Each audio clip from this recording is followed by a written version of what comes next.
Hey guys, welcome back to the I-Ching and daoism Study Academy here in Santa Monica, California. Hope you guys are doing great out there, wherever you may be. So, today we're going to go more into like a little bit more the esoteric side of studying the I-Ching and things like that.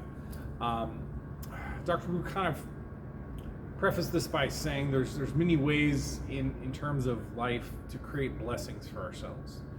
So there's three main pathways for this, and it also kind of correlates with the three main pathways of kind of Taoist study, if you will.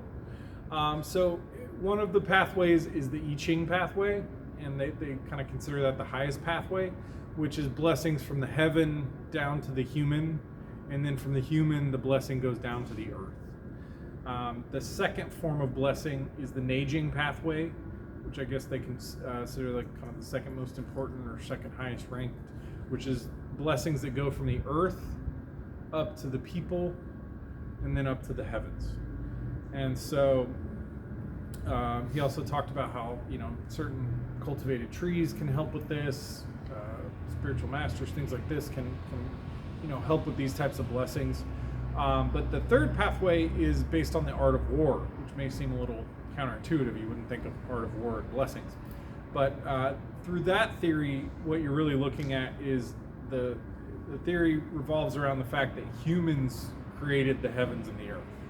And so through the human, you actually get blessings that go up to the earth, or up to the heavens and down to the earth. And that's kind of the third way.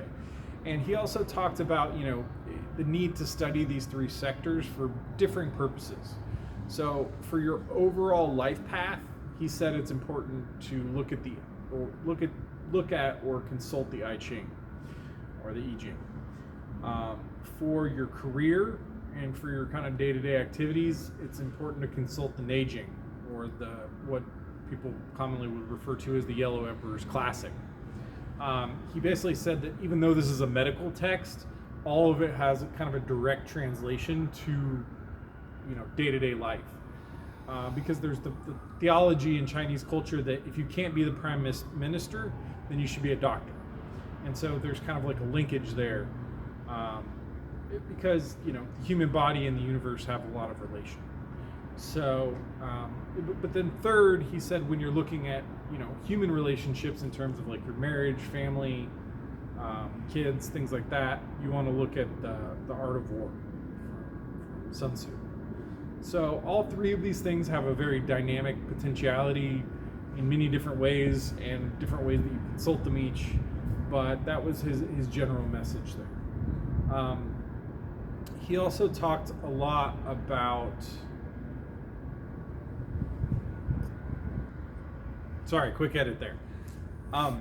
So he also talked a lot about how if the Earth's population goes drastically up or down, that's also dictated by the art of war principles. So say there's an earthquake and a lot of people die, or things like this, that's all dictated, and that deals with the heavenly will, basically, in a lot of different ways. He also talked about how, one of the core principles of Chinese medicine in general is kind of like creating a path of least resistance. So if there is some bad energy in the body, you're trying to basically open a pathway, just like you would in a flood, to redivert or channel that energy out back to the ocean or back to the lake or back to the river in the way that it doesn't cause harm to the rest of the town or the rest of the body, etc. So you're trying to kind of create a little escape hatch for whatever's trying to exit the body, as well as obviously create a good sense of flow and circulation, so that all the energy is moving uninhibited within the body itself. He also talked about kind of the three instances where they don't treat patients, which is if they can't eat or drink, or if they don't show up for appointments, or if they don't believe in Chinese medicine at all. In these three instances, they don't generally treat patients. And why is this? Well, he basically said if someone doesn't show up for appointments, it means they don't really care about themselves. And so if they don't care about themselves, then that makes it harder to treat them. But in the other instances, he was talking about how there's like kind of two general methodologies for treating a patient, where you're trying to either push the energy down in the body or push the energy up. And so for the Shu Dao method, which is pushing the energy down, in those three instances, you can't use that at all. So it's kind of like half of your toolkit, or third of your toolkit at least, is kind of gone when you're trying to treat those particular types of people. You can still use the other method on those people, but again, it's just more difficult. The other one's Jai Do, I believe, Jai Do.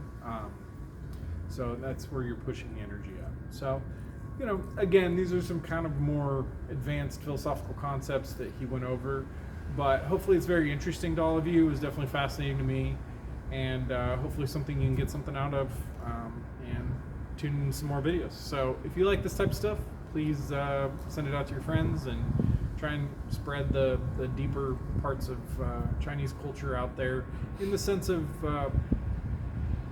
these balancing principles are good for humanity right now. So it's just good if people kind of understand the deeper underpinnings of how energy moves and these types of concepts, because I don't think a lot of information like this is really out there. So if you could help me spread the message, I'd appreciate it. Thank you all very much. Have a lovely day. Talk soon.